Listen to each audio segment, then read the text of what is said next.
So we're trying to get you ready for a test that you're having in our class on Thursday next week, Halloween. And one of the recent things we've been talking about is torque and the idea of static equilibrium. And I came up with a new example. Never tried this example before, but I can imagine what's supposed to happen in the example. And I'm hoping that if we approach everything in a nice, straightforward, systematic way, that what I think is going to happen in real life is what's going to happen in the example. So,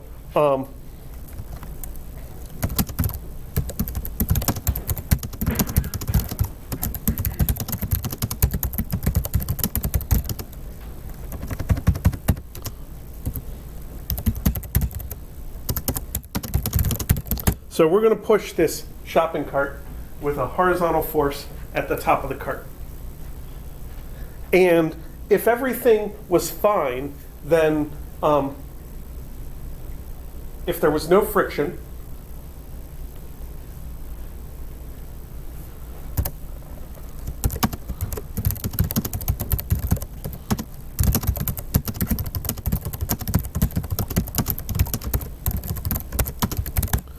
then the cart will roll forward unless we push really hard. I don't think I want to do that case because it involves thinking about non-inertial coordinate systems. Yeah, we're not going to do that.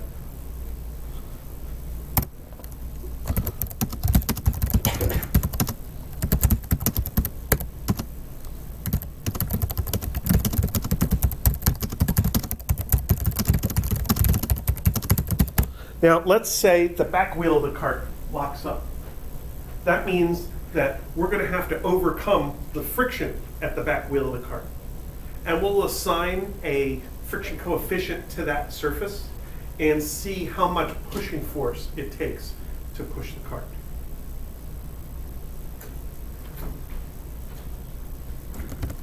So, we're not going to analyze the first one. We are going to analyze the second one.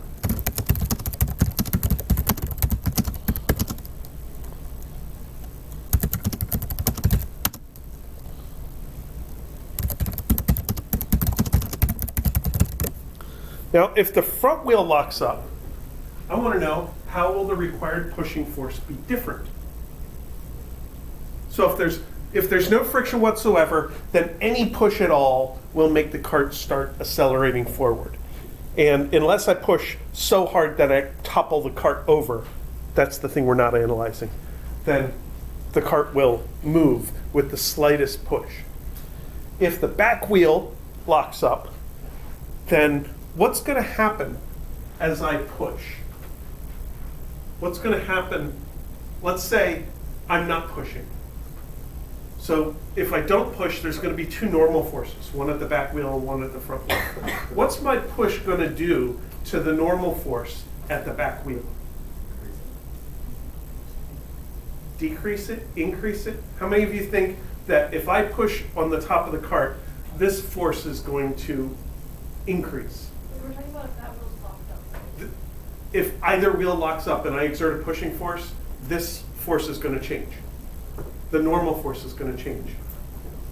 So what direction does my push tend to make the cart try to tumble or turn? Forward. So that will tend to lift the back up and push the front down.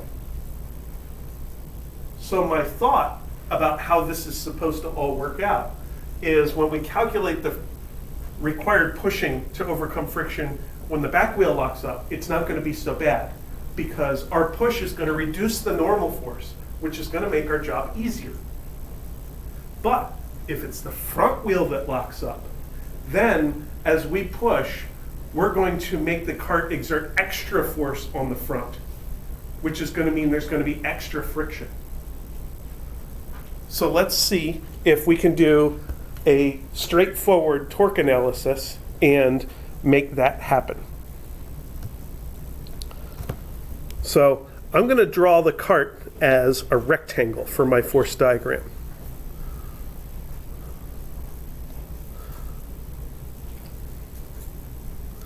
And on this force diagram, I'm going to have a force of pushing. I'm going to have a force of gravity.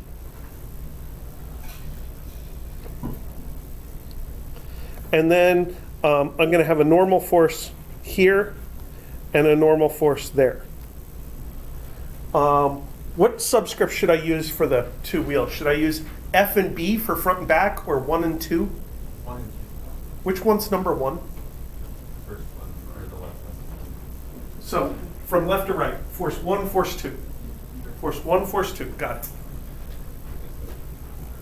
So Fn1, which is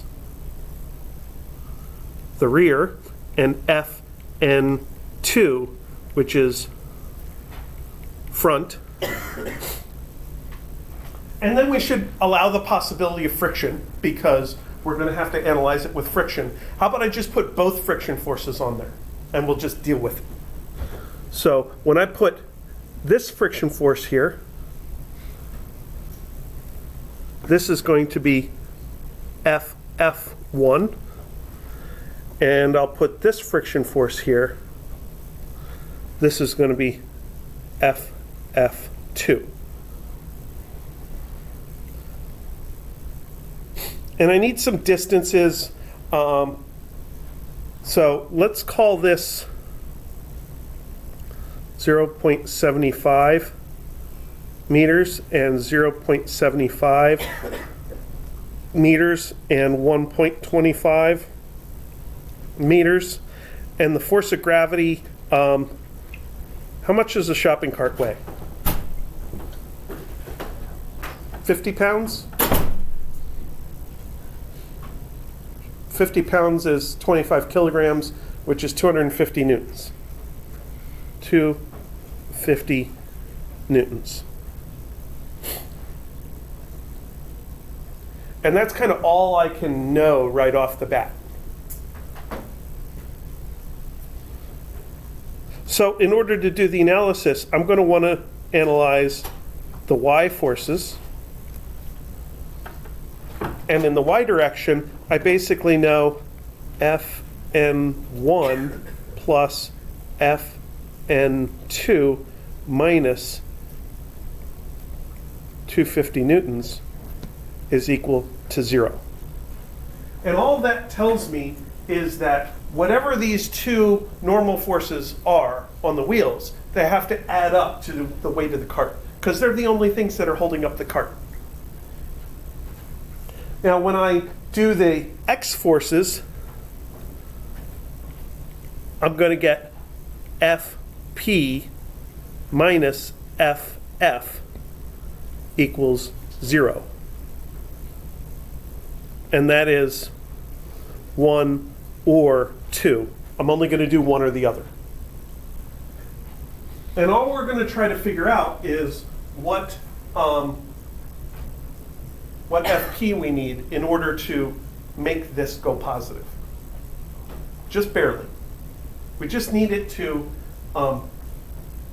if we put the maximum possible friction force in there, we just need to beat that, just barely. Now, in order to figure out the balance between the two normal forces, we're going to have to analyze some torques. To analyze the torques, we need to pick a pivot point. So where do we want to put the pivot point in this particular situation? This is a choice we get to make. We're going to, both situations involve getting the cart started from rest. So that means that the cart has initially 0 velocity. We're analyzing a static situation. And we're just finding out what is necessary to break the static friction condition. So since it's a static situation, we can put the pivot point wherever we want. Where do you want to put a pivot point? The middle? Here's the problem with putting the pivot point in the middle. There's lots of unknown forces all over the place. They're each going to cause a torque. Any force that is not exerted in line with our pivot point is going to cause some torque. When you put a sun we could put our pivot point up front. That would serve the purpose of getting rid of this normal force and both friction forces. No matter which friction force it is, we would get rid of it. I think that's a perfectly reasonable idea. So let's put it in our drawing.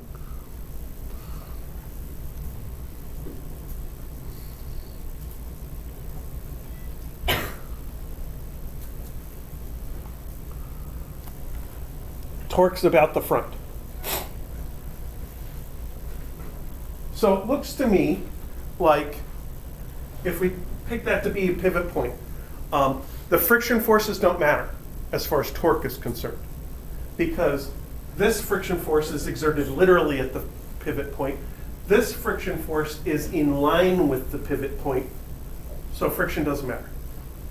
And this normal force doesn't matter because it's exerted at the pivot point. It has no leverage. So now we're left with three other forces. Are any of these? Well, the first thing I want to do is list them out. So what's one force that's going to cause some torque? The pushing force. So I'm going to represent that as tau of the pushing force, whatever it is. All I'm trying to do is make sure I know what I'm going to have to do next. What else?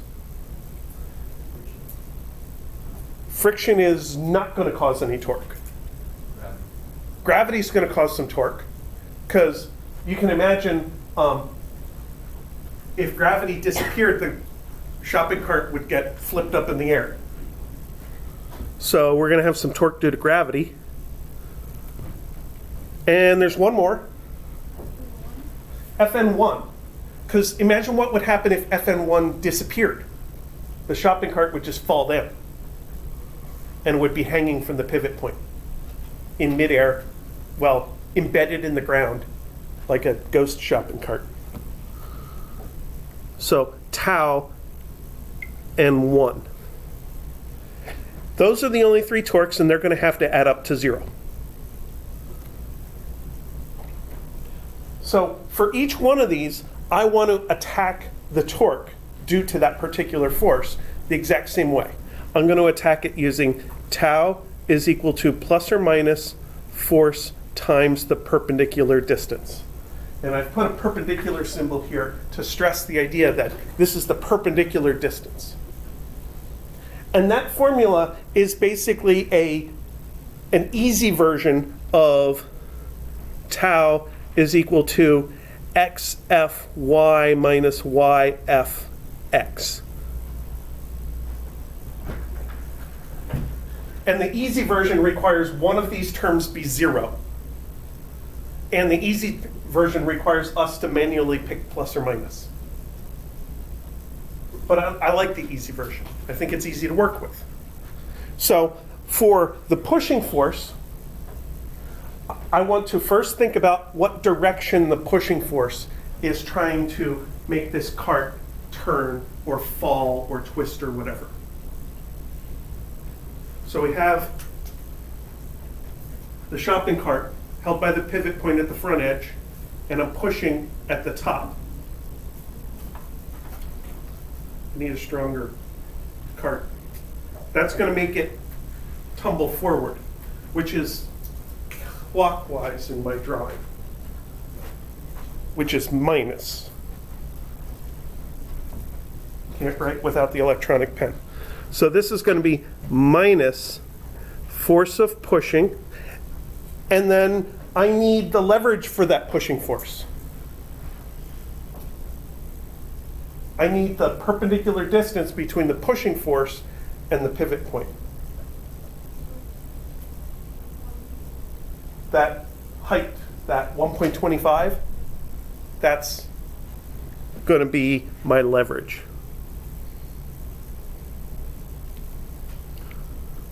Okay, so now let's do gravity. Gravity has a known force. We've got to do the plus and minus first. If gravity got really strong, which way is the cart going to turn? That's counterclockwise, right? So that's plus. Gravity, I know the strength is 250, and the perpendicular distance between the gravity force and the pivot point. That's 0.75, because gravity is halfway over. 0.75. Now I need the N1 normal force. N1 normal force is exerted at the right-hand edge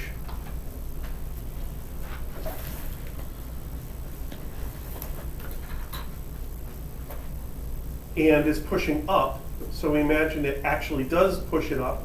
That's going to make the cart fall clockwise, which is negative. So minus Fn1. And I need the leverage of that force, the entire length of the cart. The 1.5 is how far it is from the pivot point. 1.5. And all of that equals 0. So what does this equation end up doing for us? It takes two unknown variables, the pushing force and the Fn1, and it links them together. So now if I know one, I can plug it in and then I know the other. Or I can solve for one of them and get it in terms of the other. So that's useful. And the last requirement will be our static friction.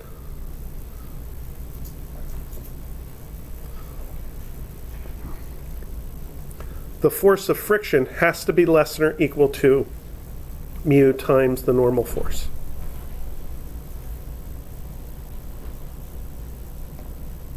So now we have a whole bunch of equations. Let's pick a friction coefficient. I'll draw this up here.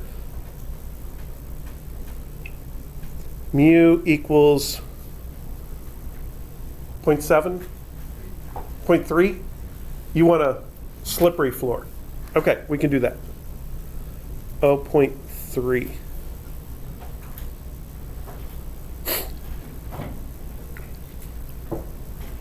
Okay, so let's use the x equation to turn FF, let's say,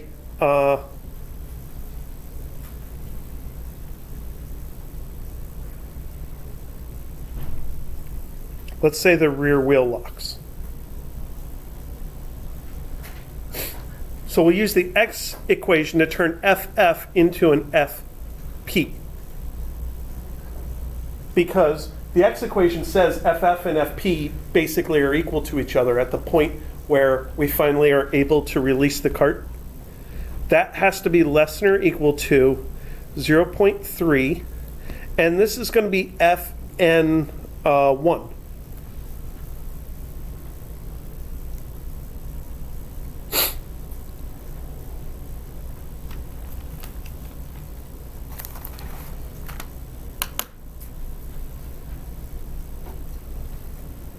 Excuse me.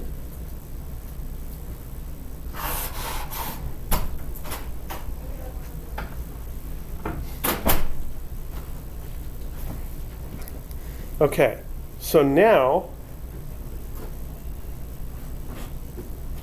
we basically know Fn1 in terms of Fp from the torque equation.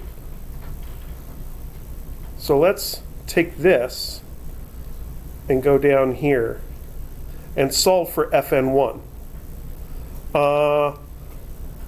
Fn1 times 1.5 is equal to 250 times 0.75 minus 1.25 FP. So I added the Fn1 times 1.5 to that side. I kept the 250 times 0.75, and I put that at the end because then I don't have a minus at the beginning of an equation.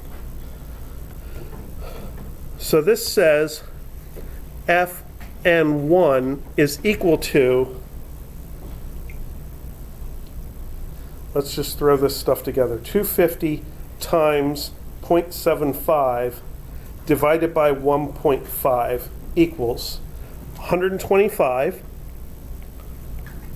minus 1.25 divided by 1.5 equals 0.833.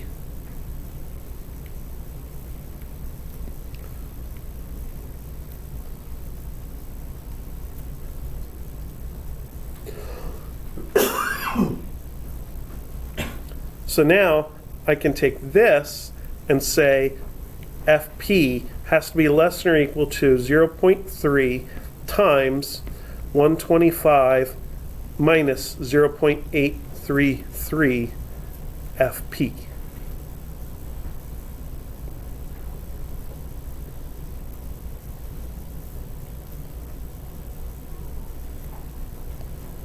And I add that to the other side, so I get 1.833 FP.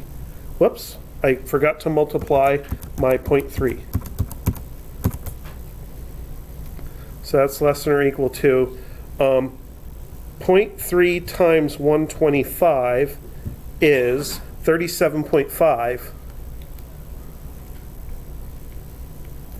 minus 0.83333 times 0.3 is equal to 0.25 FP. So FP has to be less than that in order to maintain grip. That's the equation we started with.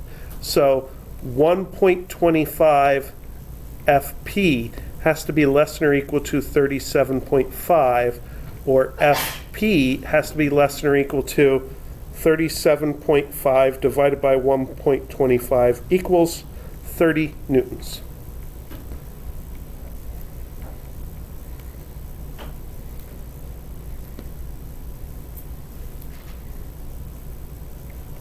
So that's the force required to move the cart, assuming that the back wheel locks up and we have this gentle friction coefficient of 0.3. There was already one FP over here, and there was a minus 0.25 FP over there, so I added that over to the left side.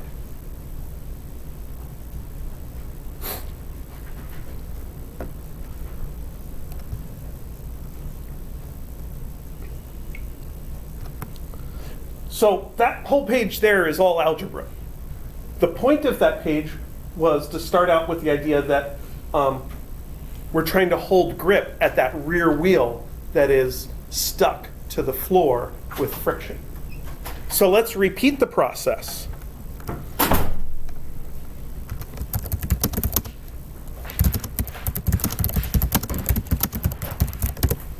What if the front wheel locks instead? So then we're looking at the force of friction has to be less than or equal to mu static times Fn2. And again, we want to get Fp into this equation so that we can figure out what Fp we need. We already know how Fp is related to friction because it doesn't matter which friction force exists. Either way, Fp has to cancel out the friction force. So I'm just automatically going to change the force of friction on the left into an Fp. And that is less than or equal to mu static times, now Fn2. What's Fn2 equal to? The only place Fn2 shows up is in the y equation.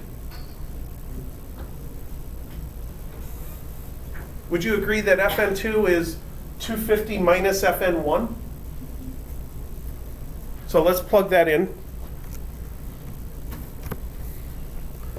250 minus Fn1. Now we can plug in that stuff that Fn1 was equal to. And that doesn't change. The torque equation doesn't change. So we can plug in that 125 minus 0.833 FP that we got from the torque equation. In blue, the last blue equation, 125 minus 0.833 FP. So this is mu static 250 minus parentheses 125 minus 0.833 FP.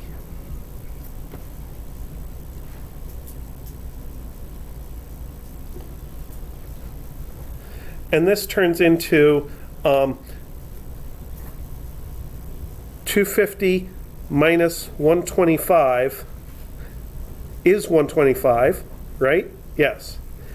Times 0.3 is 37.5.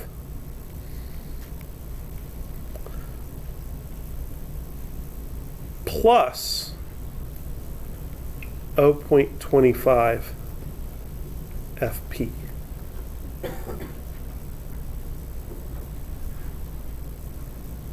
Minus a minus turns into a plus. And we already did the math up there. The 0.3 times the 0.833 was 0.25.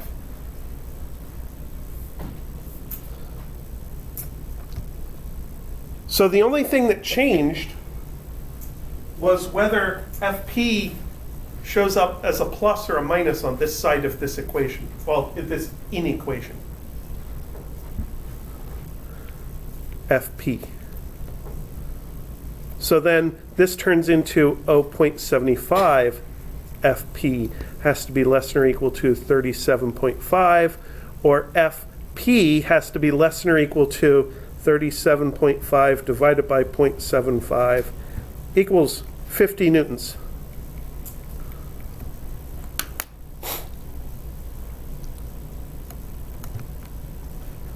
So if the rear wheel locks, our pushing tends to lift up the rear wheel, reducing the friction, so we only need 30 newtons of force. If the front wheel locks, then our pushing tends to push the front wheel down a little bit, and it takes a little bit of extra, so 50 newtons instead. So the analysis matches our intuition from the beginning. How about this question?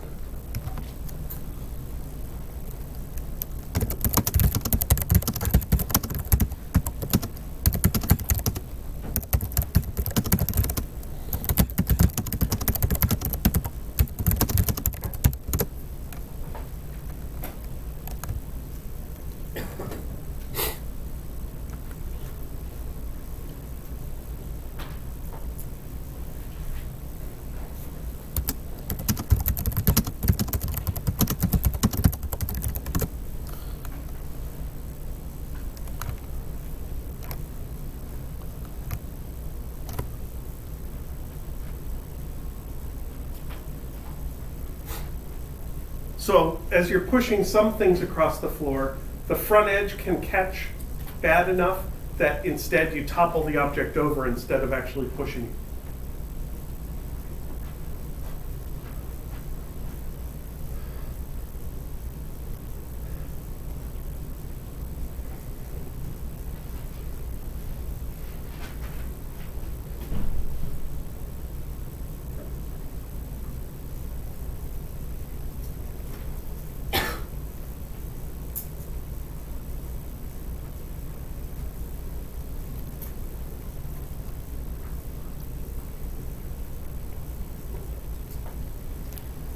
So if the back wheel lifts up off the ground, I can analytically get that into our equations by saying that Fn1 is equal to 0. That's how I can make that happen.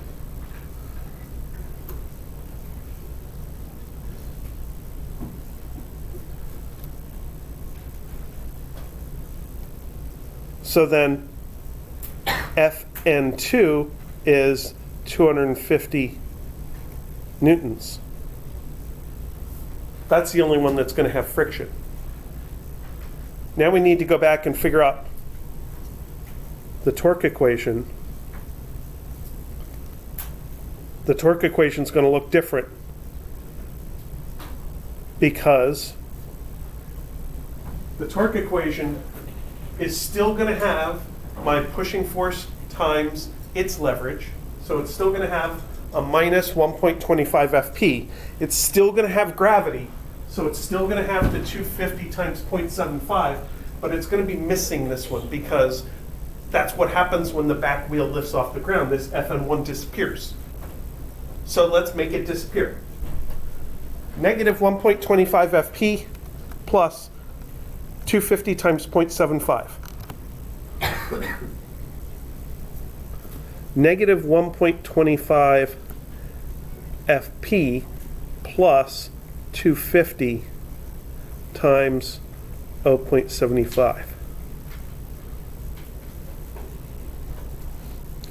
So that means that FP is equal to 250 times 0.75 over 1.25, 250 times 0.75 divided by 1.25 is 150 newtons. So if I push with more than 150 newtons, it's going to cause FN1 to disappear, which is going to lift the back wheel off the ground.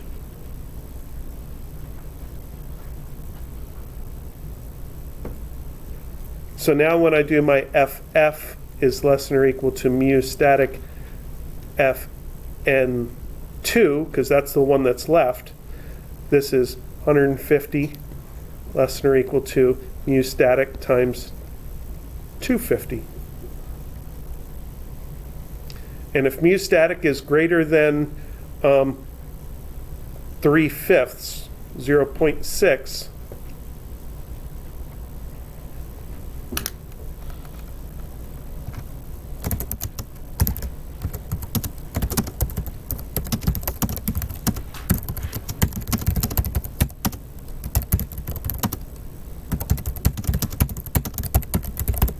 then our cart's actually going to start to tilt forward. Once motion starts to happen, we're not static anymore. And all of our force and torque equations that were equal to 0, net torque equals 0, net force equals 0, they're not equal to 0 anymore. So everything we've done is only half right after it starts to move. But before it starts to move, or when it just barely sort of kind of starts to move, our analysis is true. So if I had made the friction coefficient equal to 0.7 like I wanted to, we would have been in trouble because FN1 would have turned negative. And you're not allowed to have a negative normal force.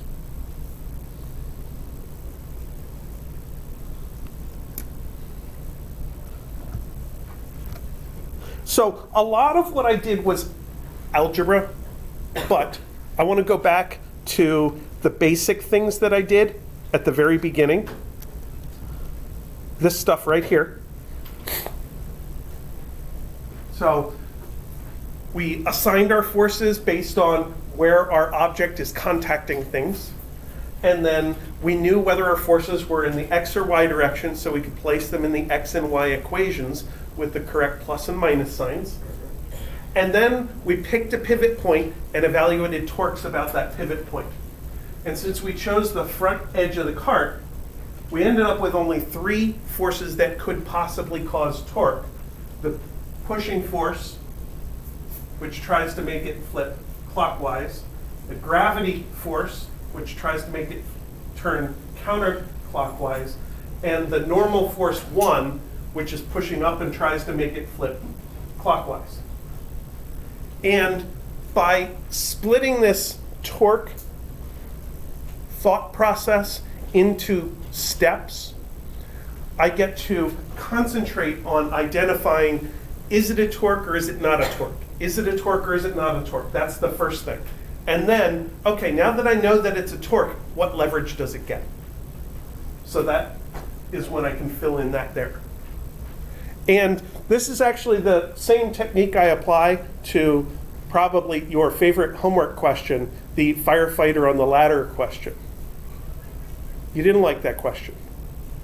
How about we look at it and figure out how to get a torque equation just like that, but for that question. And then we can figure out how that's related to the actual things that they ask, like what did they ask? What friction coefficient and what height? So are they beneficial to like the two, like where the most unknowns I would say generally yes, that my first inclination is to put the pivot point where the most unknowns are.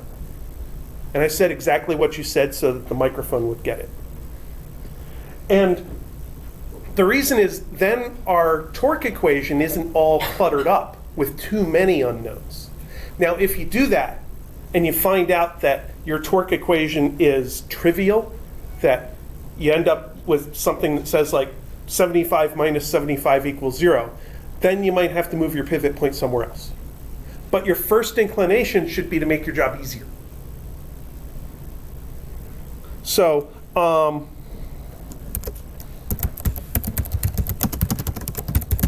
the firefighter on a ladder.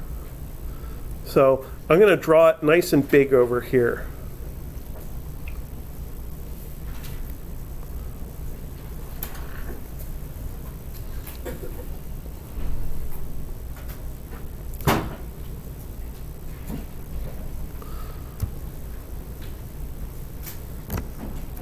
Okay, so there's my ladder.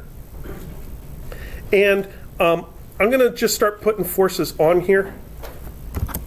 So let's put forces in red. I'm definitely going to have a force of gravity. And that is exerted in the middle of the ladder. I'm going to have the force of a person. And I'm going to put them up here somewhere. Force of a person.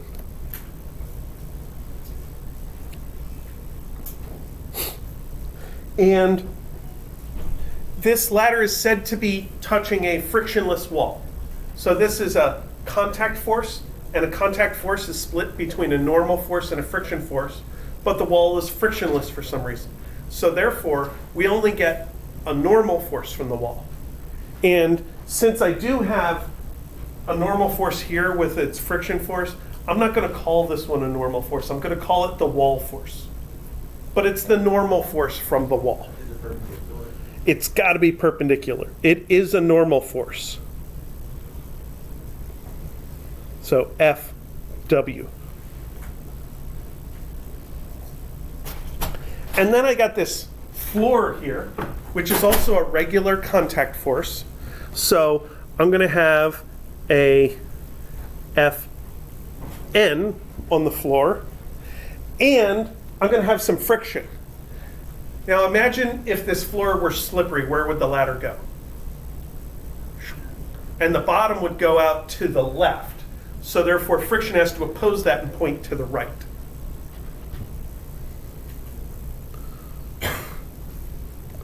FF.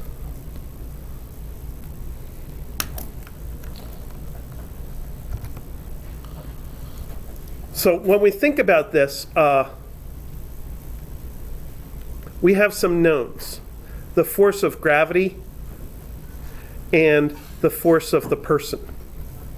Those are known forces.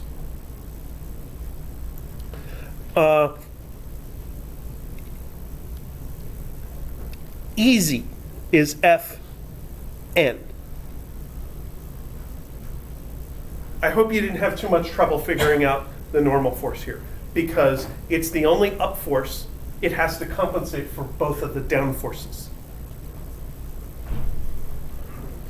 So unknown are the force of friction and the force of the wall. One thing we do know about those two things is that they are equal to each other, because the force of friction is a plus x force, the wall is a minus x force. And if this thing's going to not move, the plus x force and the minus x force have to balance each other out. So we know they're equal to each other, we just don't know what they are. So I'm going to take that comma and replace it with an equal sign. Now, at this point, we've exhausted our x and y force equations because we used the x force equation to create that equal sign. We used the y force equation to get the easy normal force. We need to evaluate torques, which means we need to pick a pivot point. Why do we evaluate, like, are we just trying to solve for the torques just for solving for torques, or just solving? Because the things that we're asked about involve extra details. And right now, we do not know that force of friction or force of wall. So we ultimately want to try to figure it out. So we've run out of equations, and we don't know as much as we want to. So we have to move on to torque. So where do you want to pick the pivot point? I agree. I like picking the pivot point at the bottom. I think it's easier. Now, I have seen people put the pivot point at the top, but the problem with that is that you have extra forces in here. That causes a torque, and that one, and that one, and that one. So I'm going to put a big pivot point dot here.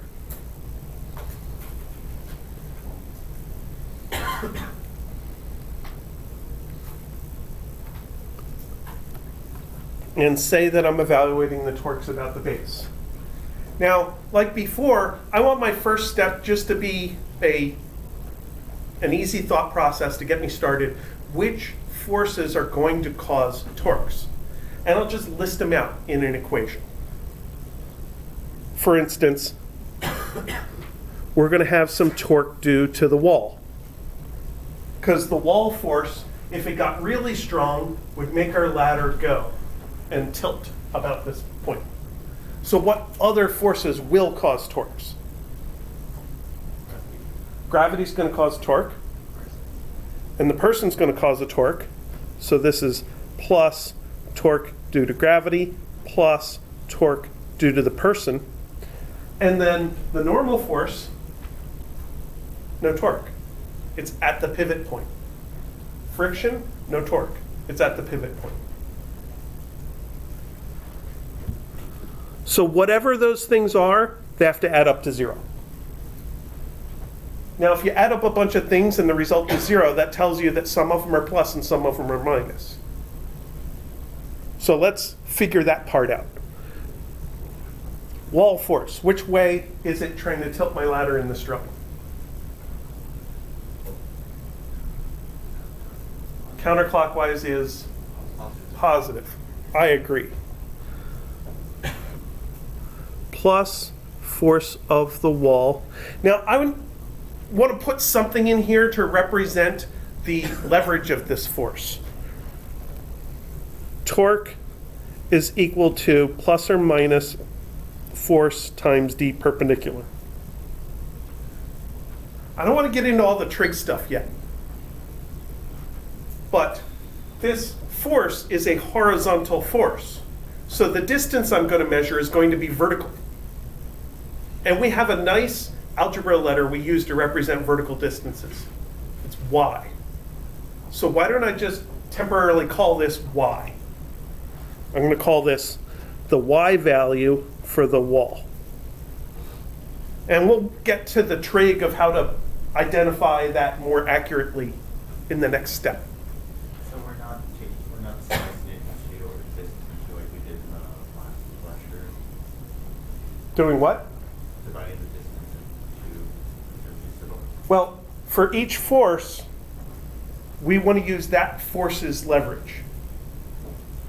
So if it's cut in two, that'll be done in the next step. This is just a variable to represent future calculations we're going to do. So let's do gravity. Gravity is a vertical force, so we have to measure its leverage horizontally. If I complete that line of the force out the top and the bottom, this is what I call x of gravity.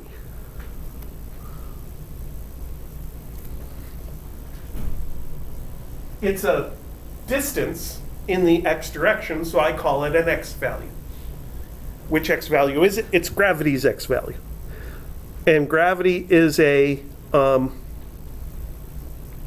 negative torque because it's trying to make the ladder fall down in the clockwise direction. So Fg x of gravity.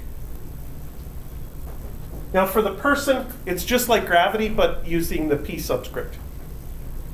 So minus force of person x of the person equals 0.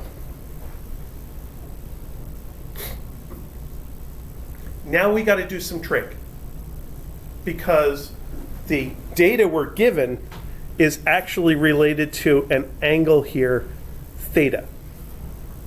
Fortunately, we have a bunch of triangles that all involve the angle theta. They're all right triangles. So all we have to do is figure out whether our x or y is the opposite or the adjacent side of that triangle and figure out what the hypotenuse is. And then we can use the hypotenuse times the sine or cosine of theta to find our x or y value. So for the force of the wall, it's an unknown force, so I can't really do much about that. And then my hypotenuse, I'm just going to call L.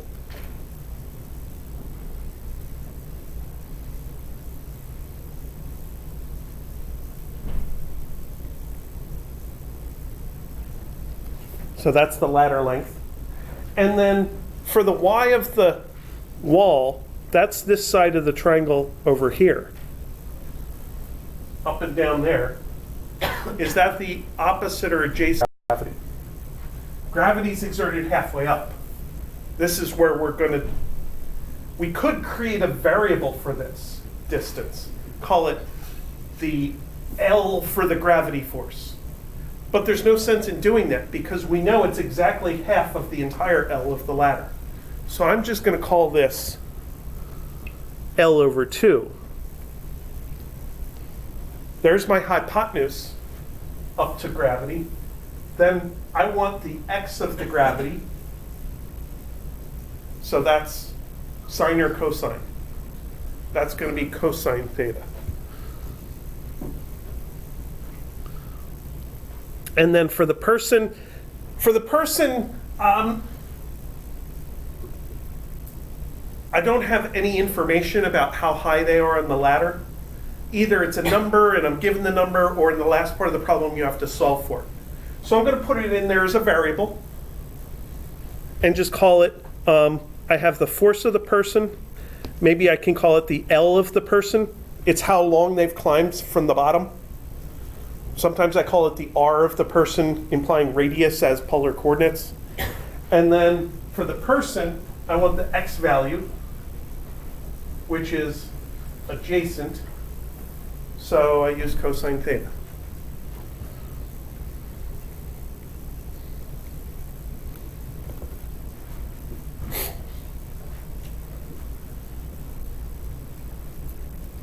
And what this equation ends up doing for me is it links two of my previously kind of unknown variables. It links together my L of the person, how far they climb up on the ladder, with my required force of the wall. Oh, and all that has to equal 0. So in part A, you're told the person climbs a fixed distance up the ladder. What are the forces at the bottom? So the torque equation gets you the wall force, because you'll find that you know the length of the ladder, you know the theta, you know the weight of the ladder, the length of the ladder, the theta, you know the weight of the person, the distance the person has climbed up the ladder, and you know the theta. You know everything except force wall. So now that torque equation directly gets you force wall. And since it gets you force wall, it gets you force friction, because they're equal. And then you can put them together to find your required friction coefficient. In the last part, you're told let's say the friction coefficient is less because there's a slippery spot on the floor. You're given mu. So then, what's the allowed L value? There are a couple of ways to attack this. So let's write the last equation. Force friction has to be less than or equal to mu static times force normal.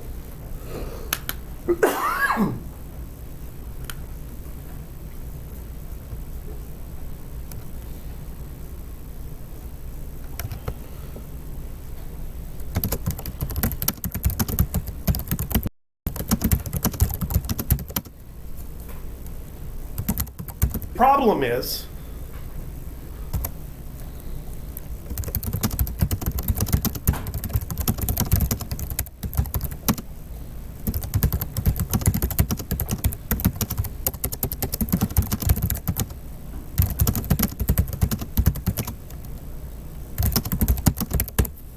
you could have to multiply and divide by things when you don't know whether they're plus or minus. Because in an inequality, you get to do almost all the same rules of algebra that you're used to. You can add and subtract to both sides. You can substitute. You can even multiply both sides and divide both sides. But if you multiply or divide by a negative, you got to flip the direction of the arrow in the inequality. And if you don't know if something is positive or negative, how do you know whether you're supposed to flip the direction of the arrow or not? That can really be troublesome.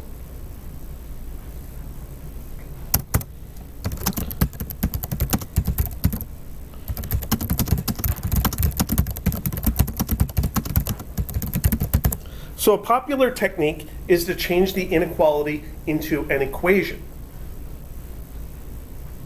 Then you get to use all your regular rules of algebra. And you can even take the inequality and use it to substitute into other equations. You can't normally do that with an inequality. So we would say something like, at the threshold,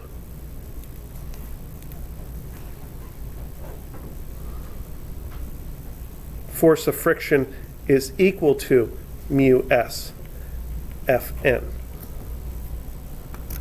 Now it's an equation. Now you can do whatever you want with it. All of your powers of algebra can be used with this equation. You just have to remember, anything you do after this point is specific to the threshold condition. That is the edge of slipping, where grip is just about to be broken. Because that's what that inequality is about. It's about the grip of static friction. So that is the threshold condition. Sometimes I write this as FF max, but it could also be mu s min, or it could be Fn min, or things like that. So most people don't bother with this. Most people just call it, that's the force of friction at the threshold. And now I'm going to go do a bunch of algebra. Because now you can take this and plug this mu times the normal force in up there for forced wall. Because remember, you know they're equal to each other, friction and the wall force. And then you can solve for the LP, how far the person climbs up the ladder.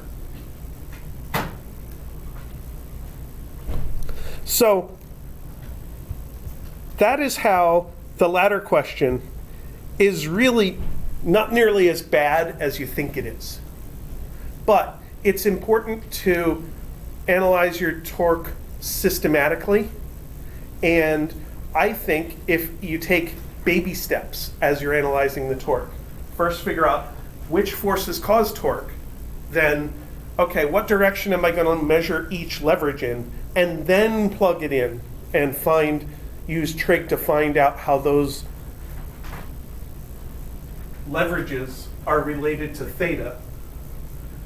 Then you're not building this giant equation out of nothing.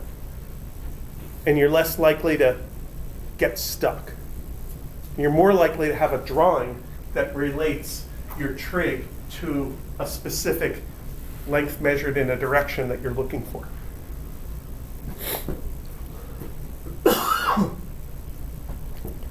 All right. Is there anything else?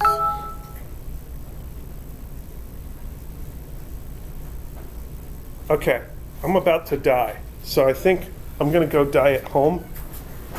And